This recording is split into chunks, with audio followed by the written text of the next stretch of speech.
कई नेता आते हैं, चले जाते हैं, लेकिन कुछ नाम इतिहास नहीं, ज़मीन पर लिखे जाते हैं। जहाँ लोग सिर्फ वादे करते हैं, वहाँ एक शख्स अपने वादों को काम में बदलता है, दिन रात बिना रुके। हरियाणा के नरवाना में जब सड़कों पर धूल कम और उम्मीद ज़्यादा उड़ने लगे, तो समझिए वहाँ कोई सिर्फ राजनीति नहीं, जनता की तकदीर लिख रहा है। कभी शाहाबाद से मंत्री, अब नरवाना का कर्मयोगी। दलित, किसान, व्यापारी, हर किसी के लिए आवाज़।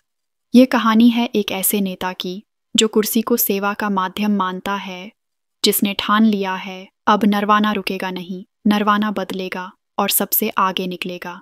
क्योंकि ये सिर्फ विकास नहीं, ये है एक नवजन अभियान की शुरुआत। नाम है कृष्ण कुमार बेदी, काम है विकास की गारंटी और मिशन है नरवाना को हरियाणा का आदर्श मॉडल बनाना। हरियाणा के जींद जिले के नरवाना विधानसभा क्षेत्र में एक नई राजनीतिक सोच और विकास की लहर उठ रही है। भारतीय जनता पार्टी के विधायक और हरियाणा सरकार में सामाजिक न्याय एवं अधिकारिता मंत्री कृष्ण कुमार बेदी ने नरवाना को विकास का मॉडल बनाने का संकल्प लिया है। 2024 के विधानसभा चुनाव में कांग्रेस प्रत्याशी सतबीर दबलैंड को 11,499 वोटों से हराकर जीत दर्ज करने वाले बेदी ने इस सीट पर भाजपा का परचम फहराकर एक नया इतिहास रच दिया। यह वही नरवाना है जो 15 वर्षों तक विपक्षी दलों का गढ़ रहा और जहां विकास की गाड़ी थमी हुई थी। 2 करोड़ 45 लाख की परियोजनाओं का शिलान्यास, स्कूल, चौपाल और नई दिशा 28 अक्टूबर 2024 को कलौदा खुर्द गांव में आयोजित एक समारोह में कृष्ण बेदी ने 2 करोड़ 45 लाख रुपए की लागत से बनने वाले विभिन्न विकास कार्यों का शिलान्यास किया। इसमें एक सरकारी स्कूल को 12वीं कक्षा तक अपग्रेड करने, नई चौपालों के निर्माण और सार्वजनिक सुविधाओं को बेहतर करने की घोषणाएं शामिल हैं। बेदी ने कहा, राज्य सरकार धन की कमी को विकास में बाधा नहीं बनने देगी। हमारा मकसद है हर गांव, हर मोहल्ले तक सुविधाएं पहुंचाना। जन सुनवाई की खुली चौपाल, जनता की आवाज़, तुरंत समाधान बेदी की कार्यशैली का सबसे अलग पहलू है। उनकी सीधी पहुंच जनता तक।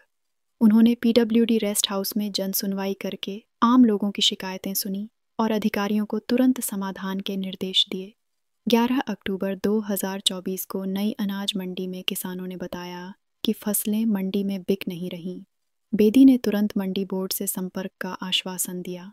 9 मार्च 2025 को वे नरवाना बस स्टैंड पहुंचे, जहां टूटी फूटी इमारतों और सुविधाओं की हालत देखकर उन्होंने बस स्टैंड के पुनर्निर्माण का ऐलान किया। राजनीति में वापसी और सामाजिक सरोकारों से जुड़ी सोच कृष्ण बेदी का राजनीतिक सफ़र भी दिलचस्प रहा है। 2014 में शाहाबाद से पहली बार विधायक बने और मंत्री भी बने।